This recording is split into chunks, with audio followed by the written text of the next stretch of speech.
শয়তান কিন্তু 104 কিতাবের আলেম।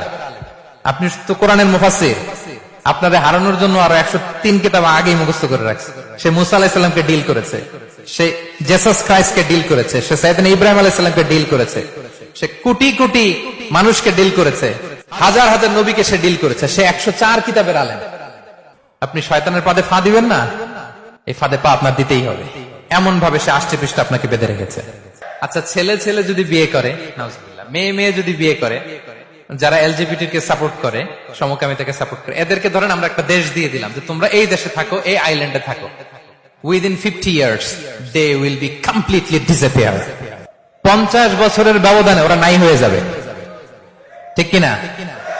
কারণ ওদের কোনো প্রজন্ম থাকবে? ছেলে ছেলে বিয়ে হইলে কোনো জেনারেশন আছে? নারীতে নারীতে বিয়ে হইলে কোনো প্রোডাক্টিভিটি আছে?